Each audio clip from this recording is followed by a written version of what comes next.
This recording is protected by copyright.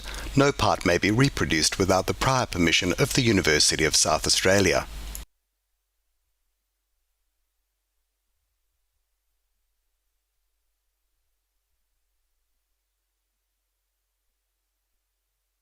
Good evening. My name is Jacinta Thompson and I'm the Executive Director and Events and Exhibitions Producer of the Bob Hawke Prime Ministerial Centre. I would like to acknowledge that the University of South Australia meets on the land of the Kaurna people. We wish to express our respect for the Kaurna people, their elders and ancestors, and acknowledge the spiritual and cultural relationship the Kaurna people have with their traditional land. I extend that respect to Aboriginal peoples from other areas of South Australia and Australia. I would like to welcome you all on behalf of the Hawke Centre and the University of South Australia to our event, Poverty, Where to Draw the Line. Journalist Tori Shepherd will be in conversation with Dr Cassandra Goldie, CEO of Australian Council of Social Service, and Rita McDonald, as they discuss how the government allowances during the pandemic have helped many Australians stay above the poverty line, but are concerned unless such supplements remain, millions of Australians will be driven back into the poverty cycle. This event is being recorded and a video will be available on the Hawke Centre website. I encourage you to bring this to the attention of friends and colleagues who could not join us online tonight. It is now my pleasure to welcome Tori Shepherd, who will introduce our guest speakers. Thank you. Rita and Cass, thank you so much for joining me on Just a Thought. It's been fairly wild times, and I was thinking as I was preparing for this session that all anyone's thinking about at the moment is money. We've just entered a recession. People are in very different situations. So just to kick us off, Rita, I wanted to ask you what life was like before COVID-19. It was dehumanising, humiliating. I was getting $5.60 a fortnight. My rent is $5.10 a fortnight, so I didn't have much left over. There'd be days, I wouldn't eat every day. There'd be every week, every fortnight I'd go 3 or 4 days at least with no food at all. I'm diabetic. I had to ration my insulin. The thing is that $5.60 for someone like me and anybody else with an illness is a death sentence. Because as a diabetic, if I don't eat properly and take insulin properly, I will die. That's it. There's no coming back from that. So what's really tragic about that is you have to eat properly to manage your diabetes as well as the insulin, but you were making a choice between food and medication. That's right. And I've been unemployed since 11th of May 2019 and I am now unemployable. My doctors, I have become so thin and weak. My diabetes is out of control. I keep falling over. I've broken ribs, toes. I need to be on a walking frame now. So that basically destroyed me. I was employable nearly 2 years ago and now I'm ready to be on the scrap heap. I can't work. That's what they've done. That's what they've done. Who's been helping you? Anti-Poverty Network. It was the best thing I ever did, joining the Anti-Poverty Network, because there's just so much support there. But I've had to rely on my kids to bring me food. I've eaten out of dumpsters. I've had to go to Anglicare and ask for food parcels and the salvos. That's it. And with Centrelink, there is no compassion because I've been in there before to ask for an emergency payment, which is only an amount out of your next payment, so it's your money anyway. I went in there because I had no food, but they told me that food is not a necessary urgency. So I don't mean to laugh because that is horrifying, but that is to my face. And I remember that Centrelink worker, her face is embedded in my brain. And then another time I had to, because I was evicted from my prior house, I couldn't afford the rent. I went into Centrelink and asked for an exemption just so I wouldn't have to do the mutual obligation, so I could organise on getting a roof over my head. And he laughed at me and said that there were no exemptions for evictions because people get evicted every day. And that is cold. And I've had conversations with the psychologist at Centrelink and the social worker. I was telling them that I couldn't afford insulin and I was really, really struggling. And the social worker told me to go to the hospital and ask for some insulin. And then the psychologist said, just hang in there, things are surely going to get better. That was it. Rita, we're going to come back to what's happened since then, but Cass, I assume this is not an unusual story for you to have heard? Well, it is the experience of people everywhere, isn't it, Rita? I mean, yes. What has been, extraordinary is to see so many people like yourself, Rita, be connected in with other supports, more and more speaking up to explain that this is not exceptional, it is normal. And so you get to that point of pretty shocking reality where a Centrelink worker tells you, well, sorry, it's not an emergency because it's normal that we've got people in Australia, still one of the wealthiest countries in the world, with people in that situation where what's happened is you've lost your job and you are immediately, by decision of government, plunged deeply below the poverty line.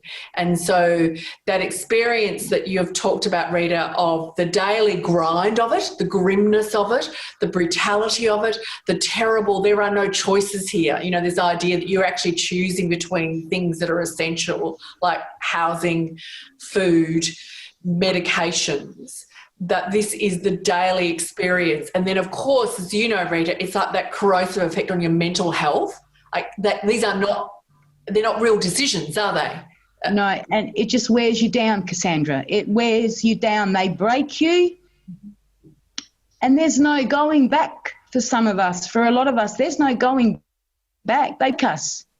And what we've had is a history, of course, of successive politicians whose main message is to try and effectively silence people who, like yourself, Rita, who have this experience, you know, this, where the story is, well, of course, if it's happening to you, it's an individual problem. You're not trying hard enough. So we're going to put more rules on you to try and get you out there because, you know, otherwise you just like to be on Social Security, that kind of story, which of course then helps to give this feeling of shame that somehow it's a flaw in you, when of course that's completely it's a factually incorrect.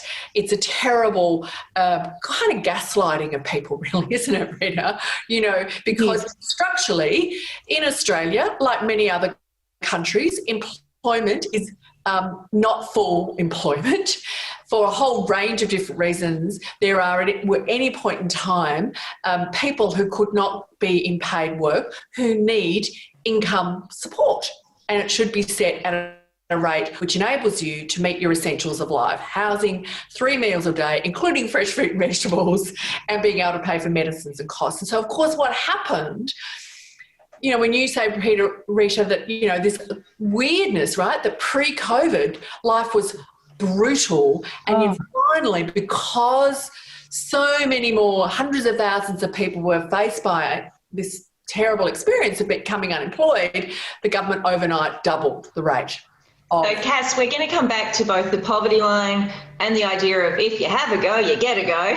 Yeah. So, Rita, I just want to come back to you because it must have been extraordinary then to see job seekers suddenly double. What did it mean for you in your day-to-day life? What did you do as soon as you heard? Cried.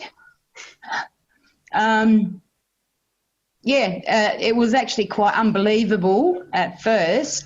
When that money came in, to be able to go to the shops and buy food and pay my bills, I cried the day I bought an avocado. Oh, And you're not talking about a diamond ring or furs here. It's an avocado. And I burst into tears because I could buy an avocado for the first time in a year and a half. I hope that was a perfect avocado. It was beautiful. I love avocados. When I was working, I'd eat avocados every day. It's healthy. But, yeah, when you're on $5.60 a fortnight, not an the option. thing is that I lost my job. I got sacked. So I got punished in that way, and then they punish me more. It's like, well, yeah, it was your fault you lost your job. That's what it feels like, instead of, like, you've been punished because you've lost your job. So you know what? The social security system, that's going to help you, that's going to boost you, give you the lifelines that you need to get back into society. That's what our social security system was built for. That's what it's supposed to do. But before the COVID, it was like we were thrown into the hole and all the lifelines were taken away. It's like they were saying, get out. How are we supposed to get out? You're done. And Rita, coming sort of back to the avocado, but what is the point of, when I go to the shop, I go, oh, it's going to be heaps cheaper for me to get that 24 pack of toilet paper, right? Like that makes it like 50% cheaper per roll or whatever. But I'm guessing you had $50 a week, a fortnight spending money, then you actually have to get the more expensive, smaller pack. Well, that $50 is for medication, for gas, for electricity, for water, for phone, for food. And then you've got to pick one or the other. Which one am I going to take this week? Which one am I going to pay for this week? So, and I was reading that the larger amount of JobSeeker meant you could actually get on a decent electricity plan. That's right. For the first time, I'm able to make small payments. I was also going to go through the Niels program to get a fridge, the Good Shepherd. But I was fortunate enough to source a free fridge. So, but you've got those opportunities. You've got those things that can make your life bearable. You have to get a bit of traction in things so that you're on top of them instead of... Yeah, and look, God, living in poverty is not a lifestyle choice. Believe me, we do not choose this. It's just, this is what we've had chosen for us. And I have nothing left. I have nothing. I sold my car to pay for food. Ironically, I sold my fridge to pay for food. I have nothing left. I just took out the last bit of my superannuation to cover my bond and rent here because my partner passed away 2 months ago. So I'm here by myself now. So I've got nothing, absolutely nothing to my name. I am nothing. And this is why I'm going to just keep being very loud until something happens. I've got nothing to lose. Absolutely. Rita, we are so grateful for you being loud. Thank you. And I'm sorry about your partner. Cass, I don't really know how to follow up a question after that. I mean, it's just abysmal, but maybe we can step up a level and go, what is poverty? I mean, we have like a calculation, right, of where the poverty line sits, but talk me through, is that enough? Does that help people understand the experience of poverty? What is the poverty line? Well, of course, what's so important is for people like Rita to be given a platform, so thank you, and for other people to listen to the experience of people like Rita, and for us all to be prepared to come out of the shadows about this. I think in Australia there has been a history of this notion that somehow poverty happens somewhere else. It's an international aid story, and of course there are people all over the globe who experience what's called absolute poverty, which is literally having no money at all. In the developed context, like in Australia, we talk about what's called relative poverty. So it's acknowledging that in a country like Australia, avocados are expensive. Good food costs money, and the market sets the rates of what you spend by reference to kind of what most people can afford. And so you measure poverty by it being the 50% of the median incomes of households, because that's the way to go. Well, if 50% of people are getting about this amount of money, then it typically means that you're going to need at least 50% of that in order to be able to cover the basics. And so this is a globally accepted measure of poverty. And in Australia at the moment, it's about $450 per week for a single person. Now, that is clearly grim, Rita, isn't it? You know, You think about it, that is not living a luxurious life. It's just barely enough to be able. Not even really an avocado life. No, exactly. And so, but what has happened is the government has actively decided now to reduce JobSeeker, the unemployment lifeline payment, down below the median, the relative poverty measure in Australia. So we are actively deciding in a pandemic, in a deep recession, to reduce down social security payments to something that is not adequate for people to meet the essentials, and at the same time to be introducing permanent tax cuts which will put more money in the hands of people who've got jobs, and most of the dollars for those tax cuts will go to people on higher incomes, and 2/3 of them will be men. So we are making decisions and we're making choices. This is a federal government that's making choices at the moment about whose backs it's really got and whose backs it's starting to turn away from. So this is very serious, and we have to all be determined to push in a democratic country. We've got to claim this as something we are not prepared to tolerate. And so, again, more power to you, Rita, for continuing to be speaking up. And I just say that to everybody. It's really important that we don't become silent again about this, because lives will be lost. People will decide they can't keep going on. And we're not prepared for that, are we, Rita? We're not going to tolerate that. And we are determined to work together to keep fighting for what is right in Australia, because these are decisions that they're not about, budgets, they're about choices. I believe it's actually a human rights issue now. A human rights. They're breaching our human rights.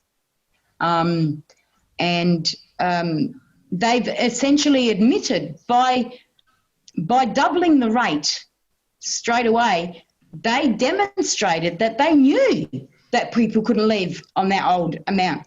And by doubling it, they have demonstrated that is what we need to live. They've demonstrated it. And it's what they're doing essentially is, especially with people with pre-existing illnesses, and there are a lot of us now above 50 years old on the unemployment line. I've lost my train of thought. I'm sorry. Well, then I will go on with my previous interruption, if that's okay. I was just going to draw out what Cass was talking about. I find it a fascinating juxtaposition that it's not a choice to live in poverty, and yet people in federal government will say it is. And then the federal government acts as though it's not a choice to reduce payments, and yet that is absolutely clearly a choice.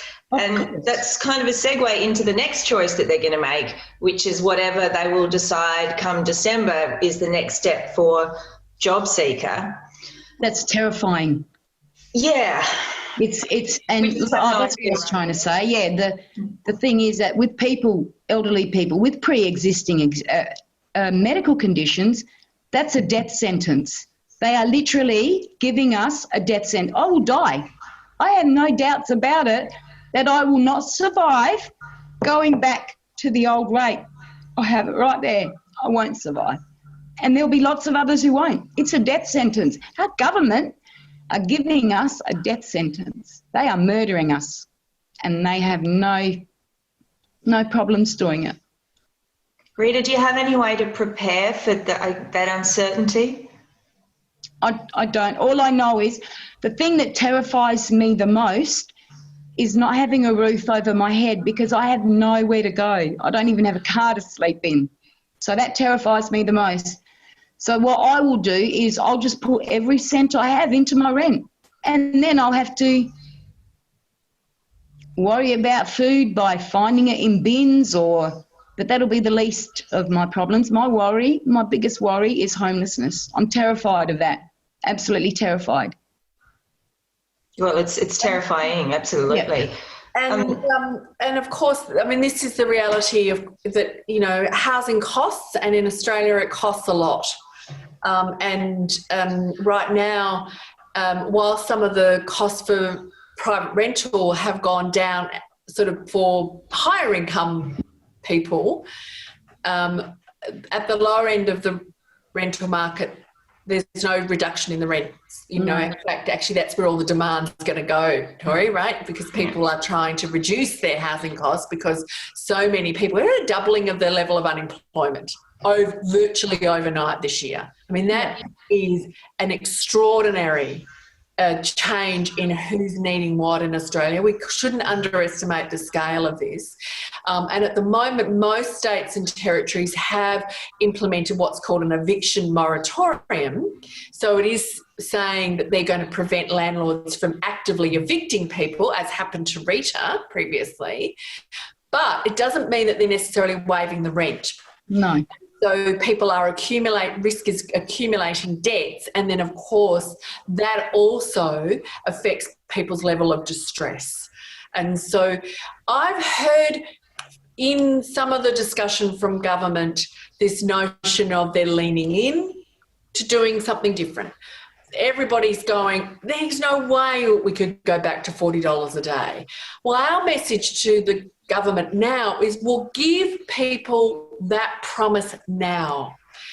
Don't you, Rita? You need that knowledge now. You need to have that security that come the end of this year, when the government's talking about looking forward to Christmas, right?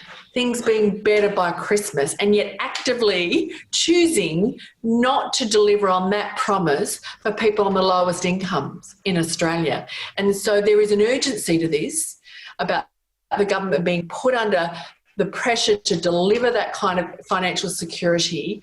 This notion that somehow, we can wait till November. Well, can you wait, Rita? No. You need to. I can't. It's playing havoc with my mental health. I know that much. Yeah. I feel as though politically there's no way they can go back, and I feel there has been a change in the way that politicians have been talking about it. You know, there was a stage where they would say, yeah, $40 a day, sure, that seems livable, which is laughable. But lately they've sort of been they've been sounding a little bit more compassionate. But isn't the problem maybe that they just bump it up to $50 a day?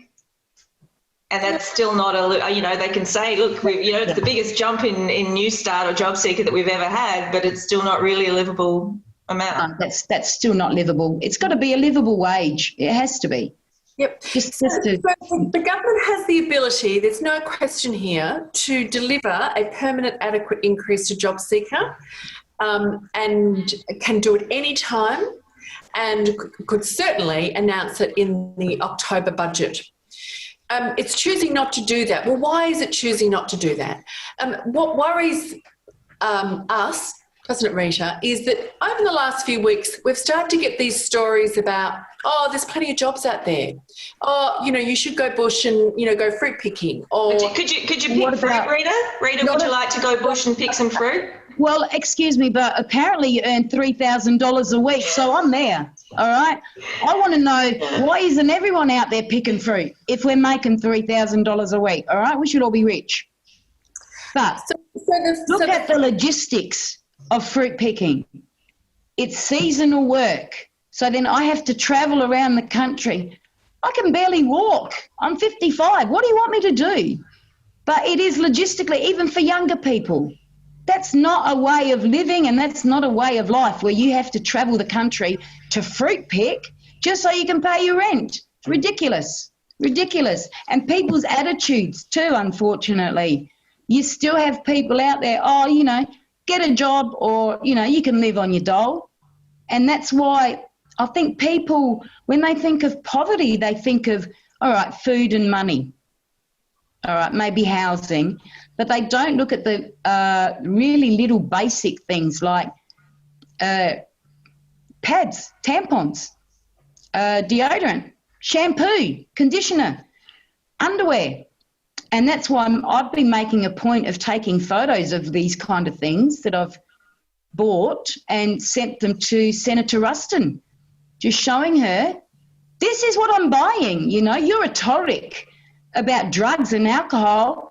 There are no drugs and alcohol here. This is what I'm buying. Insulin, my bras, new knickers, pads. I've had my hair cut. So now I am actually supporting a small business. I've got my lawns done every month. There's another small business I'm supporting. That's how it works, Josh. Yeah. That's an important point, isn't it? So back to the income tax cuts for the rich, and we've learned that the rich have been, you know, those are the sort of the top socioeconomic brackets are squirreling money away during COVID. You know, they're not spending it. They're like, that'll pay for my trip to Europe when the borders open. Whereas poorer people are like, every cent I get, I have to spend because I need shoes or pads or a bra. Yeah. So it's economic, it's more stimulatory to give money to poorer people. Every cent we get goes straight back into the economy. I can't afford to keep it in the bank. It goes straight into the economy. I mean, Rita, you've nailed it, right? That's exactly what goes on. So everybody is talking about, well, what do we need to do to support the economy and jobs? What do we need to do to support, stimulating the economy? Well, Deloitte did the work for us to show that if the government reduces down the Social Security on JobSeeker, as it currently is designed, it will cost the budget. It will cost the economy $31 billion over the next 2 years and a loss of about 145,000 jobs nationally. So Deloitte has confirmed, as all the economists have been saying, that one of the most effective ways to support jobs not being lost is to provide additional income to people on the very lowest incomes, because people on low incomes are spending it in local shops, in local businesses, continuing to keep other people in jobs.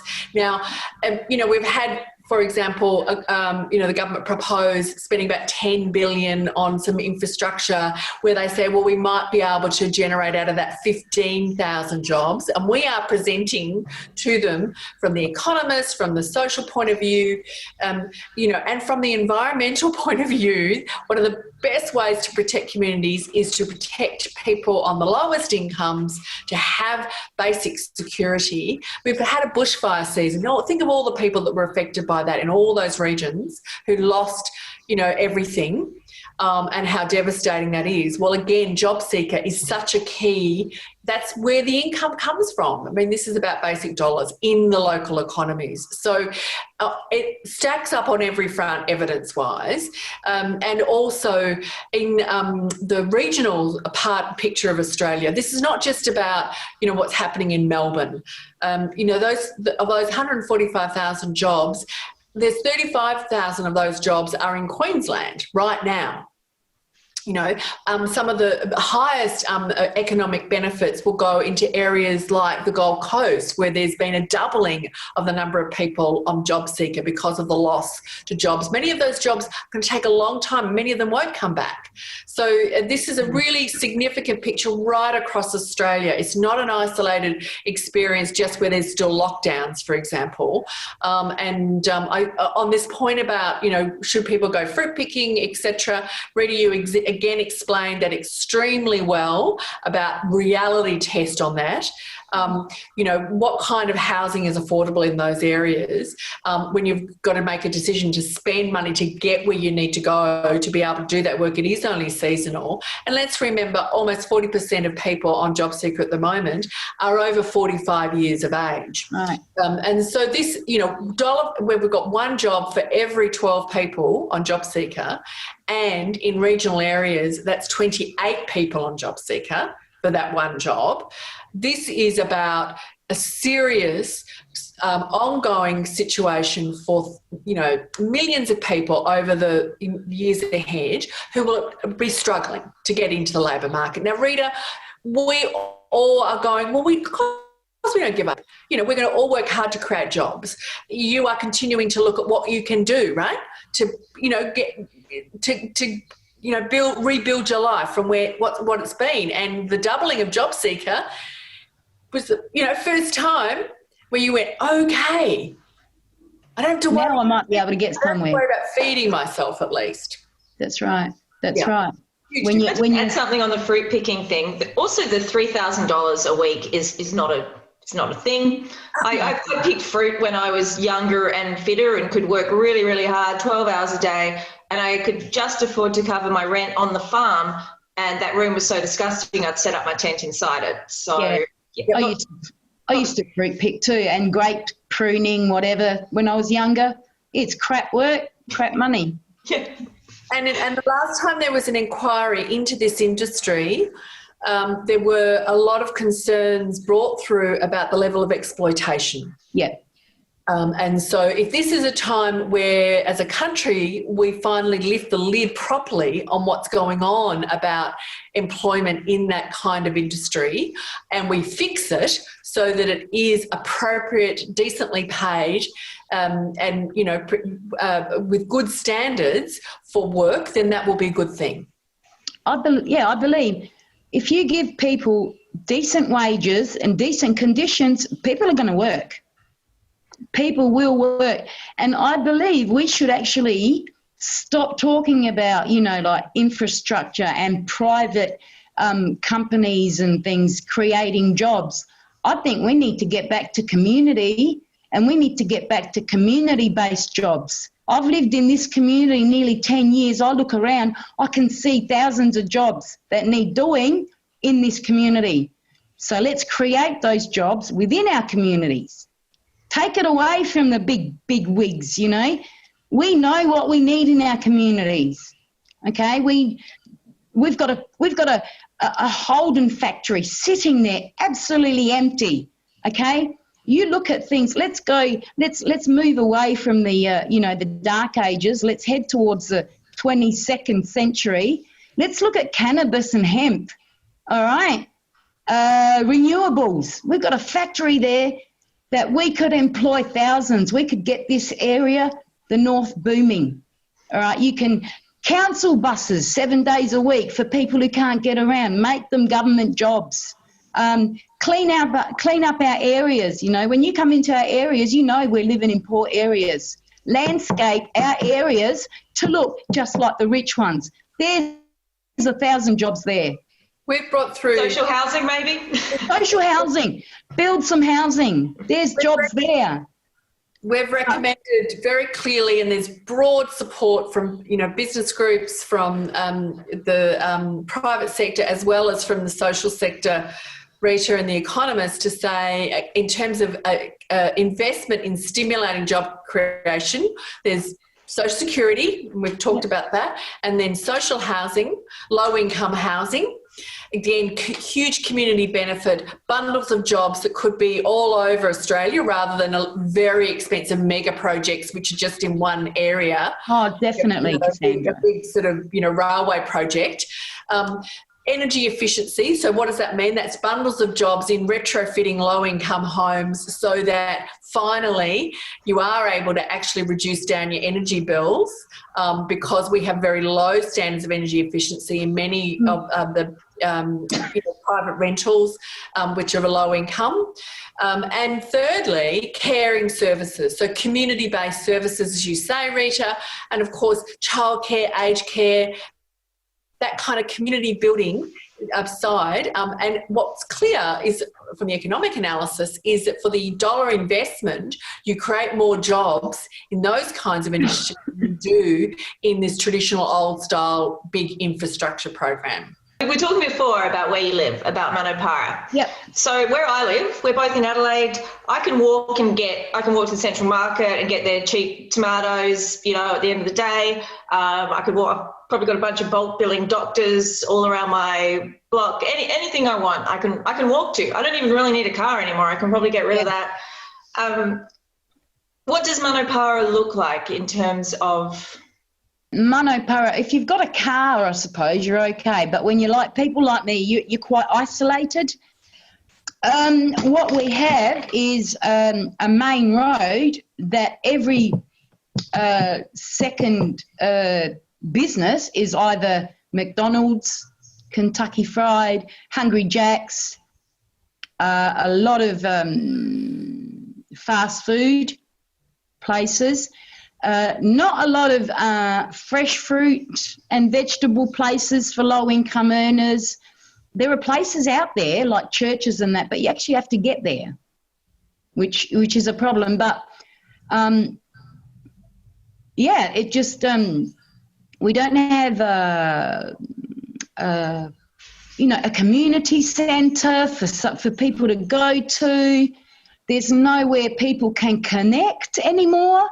I remember years and years ago when I was younger, there were community centres all over the place. And those community centres were, places for people to unite. And I think that's another thing we've lost, is because we're living in isolated areas, and unfortunately they are petitioned by, income. And, we've lost that connection, I think. And I think too that normal people don't realise what poverty really is. I don't think, like I said, they might think, you can't pay your rent, you can't eat a bit of food, but, like the basic essentials, they don't realise that it incorporates so much, like teeth. Being poor is expensive. You can't afford dental care, so in the end, you're going to have to spend more to fix your teeth. Or this is the killer cycle, right? So you might lose a couple of teeth to cavities, then that actually affects what you can eat, and then you get malnourished, and then you're more vulnerable to disease. Cass, this kind of cycle, I mean, this is not a Manopara story. This is an across Australia story in lower socioeconomic areas, isn't it? Like, it's just every little thing is harder, which just accretes the difficulty of pulling yourself out of poverty. It's well established amongst the public health community that people who are forced to live below the poverty line and have insecure housing, for example, and also then lack a fair bit of control over lives, have much worse health outcomes. On any kind of the basic health metrics, whether you look at mortality rates, whether you look at chronic illnesses, a much higher incidence of that. And of course, often people like to kind of paint that as, that's again a lifestyle choice, right, Rita? And without understanding the reality of what it's like when you are living from, hand to mouth, week to week. You are trying to patch together meals. You are not able to often buy the kind of high quality products that other people would be purchasing, and you make do. And then, of course, the chronic stress that overlays that also often can lead to poorer health outcomes for people. I think what's really important, and Rita, you just, speak so powerfully about this. This is not to say that people on low incomes are poorly educated or don't understand or, don't get angry about the situation, but it is the reality of the day-to-day grind and experience. It's now well understood that loneliness and social isolation also has a really devastating effect on people's health, physical health. Oh, definitely. And of course, everybody's talking about that because actually everybody has been forced into experiencing what social isolation is like and how terrible that can be when it happens on a sustained basis. Well, if you don't have any money, you are forced into loneliness and social isolation. Doesn't get often talked about, does it, Rita? No, it doesn't. But that is... If you're a single person and you are wanting to meet somebody but you have no money, how do you get some control over going out on a date when you can't afford to say, "Oh, but buy my meal"? So you don't go. You don't. You're embarrassed. You are embarrassed. You will find a way to say, "Oh, I'm going here for Christmas this year," when the only reason you're not spending it with your family is because you can't turn up with any presents for the children. And these are all multiple layers of then what means in the end you have this sense of grimness around your daily existence, and that then does feed into poor health outcomes. So this is, it is systemic, it is globally understood that poverty and inequality directly affects whether or not you're going to have a healthy life. And we've got to stop this, kind of convenient tale that somehow it's all about individual choice, because it's just not. No, it's not. And I know last Christmas I couldn't afford to buy my grandsons Christmas presents. So I sat at home. I didn't see them. It's humiliating. Oh, Rita. I'm so sorry, Rita. But I'm not alone. That's the thing. You need to realise what poverty really means. I have a 30-year-old son who's on disability. He's been very mentally ill since he was 9.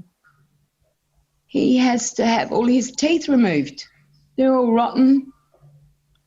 The dental, you have to go on the waiting list for dental. So he's just taken all his super that he had out. His wife's taken her super out just so that they can get his teeth done. Dental needs to be affordable. Everything like that needs to be affordable. And so what Rita explains so clearly there is this is a shared experience. These are not, again, isolated tales. And they all intertwine.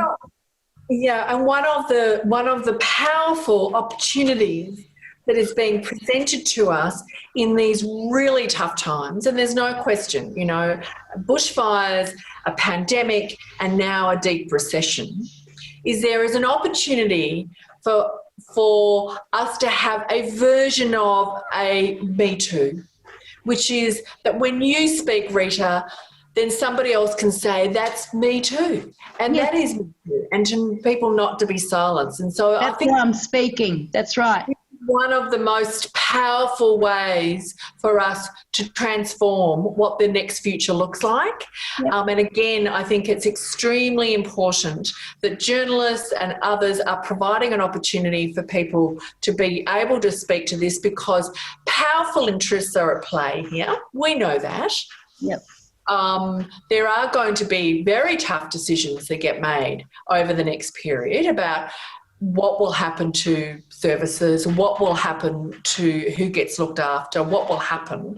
And so in the end, this is about us driving a different version of democracy over the next period. And social media is alive and well, isn't it, Rita? You've been out. Yes, it's a good platform for us. Yeah. Do you want to share some hashtags for that? Rita, do you want to share your hashtags that you're using? Yes. How do I don't know. Just say hashtag and then the word. Hashtag raise the rate for raise good. The rate. Yeah. Hashtag raise the rate. Hashtag dignity for all. Hashtag equality, fairness for all. Yeah. Can I say to both of you that I had this moment of optimism, seems so very long ago, but when they did raise the JobSeeker, that maybe more people were feeling a commonality and an understanding of what it was like when your life takes an unexpected turn and you're unemployed. And I was feeling quite optimistic.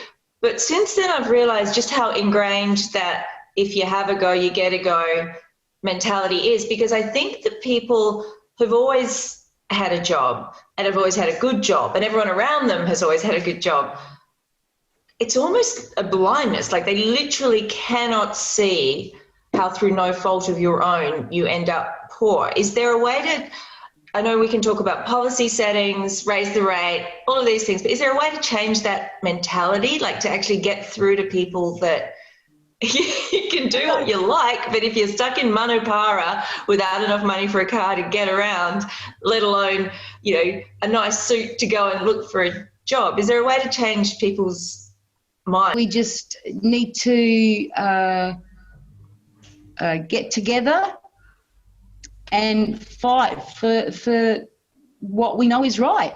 But yeah, the thing is that more of us need to just get out there, just loud, talk, tell people what it's like, let people know. Because unfortunately, you still have people who, if you were unemployed before COVID, you don't deserve the extra money. It's only if you were affected by COVID. You see that on Facebook so much, you know, and people like that don't understand how what's different between losing my job now and losing my job then. So we need to change those kind of people's thoughts, you know, and just look, this is the way it is. You know, they just don't seem to understand. And it's, yeah, I do think that it's that there is definitely, you know, the sort of with this terrible experience of so many more people becoming unemployed pretty much overnight,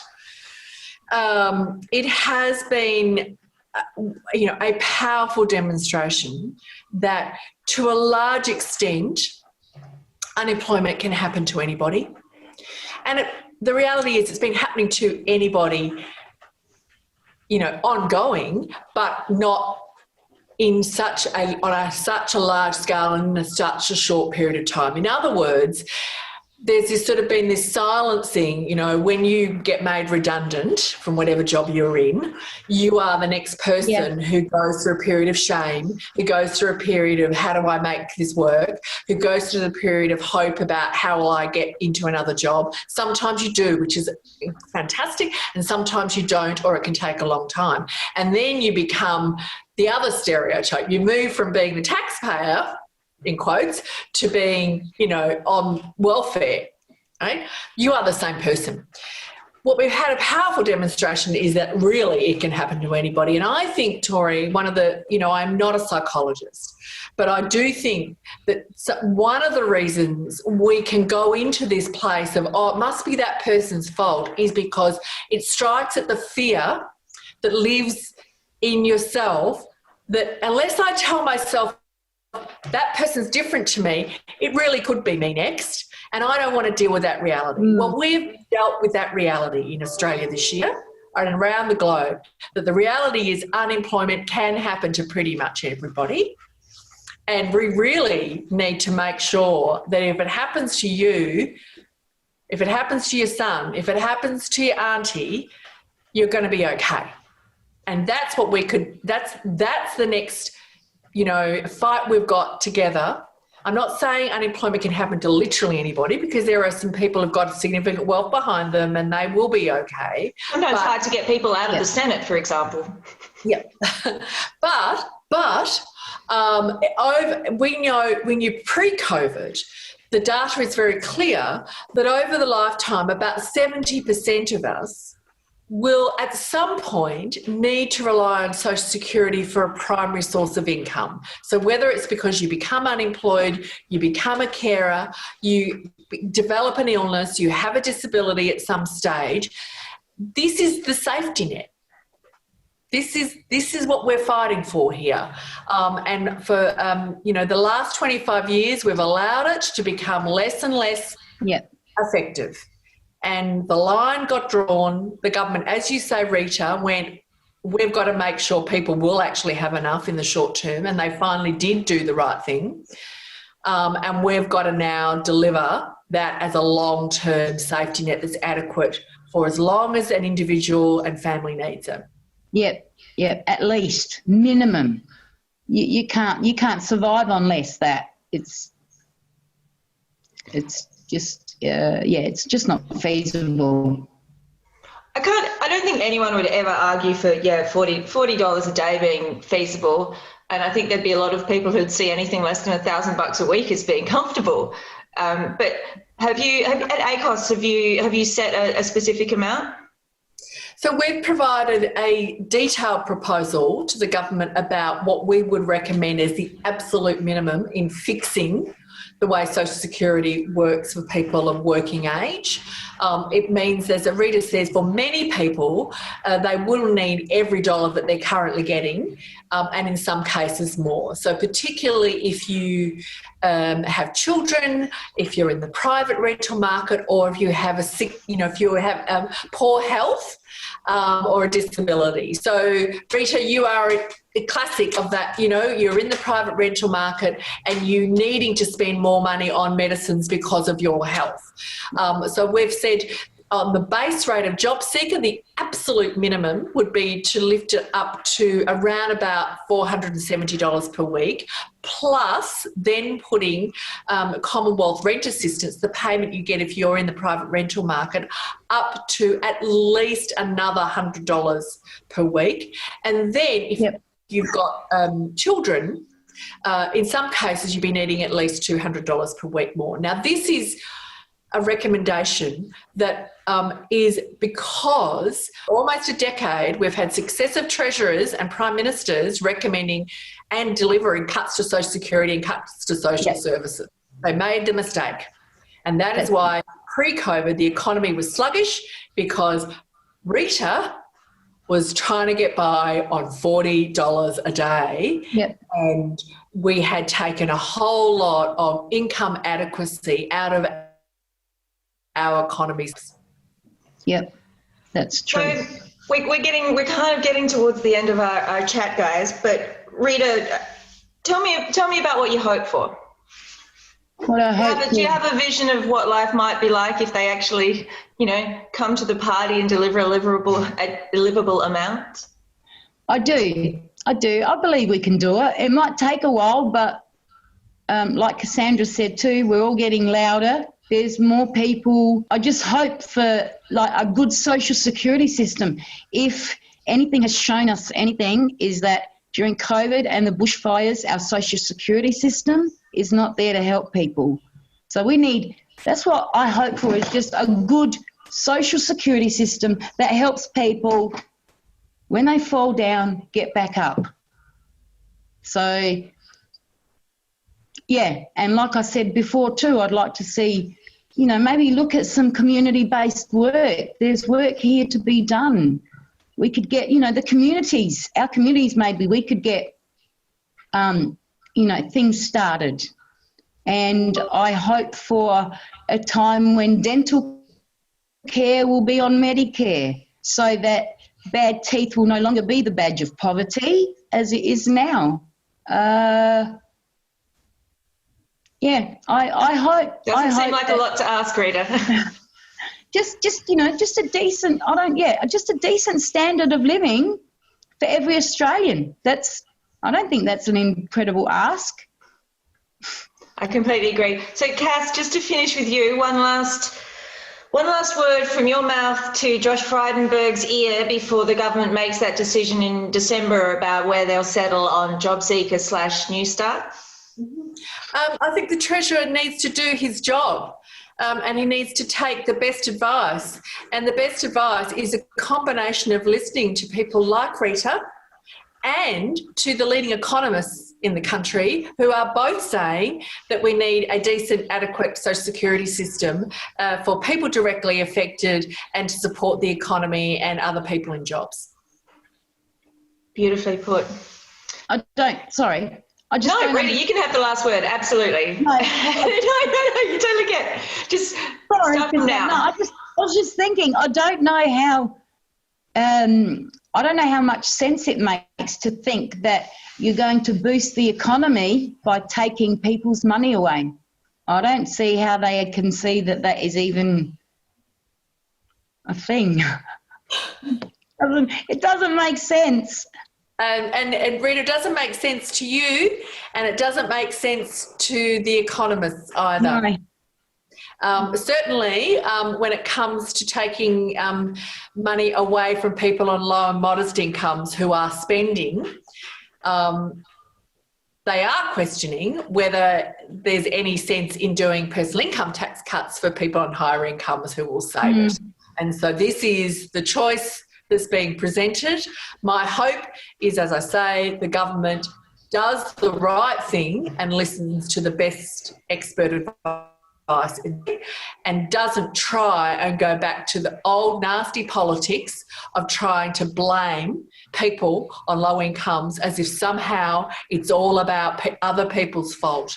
This is deep structural unemployment, and it is a government responsibility to actually have people's backs rather than just talk about it. That's right.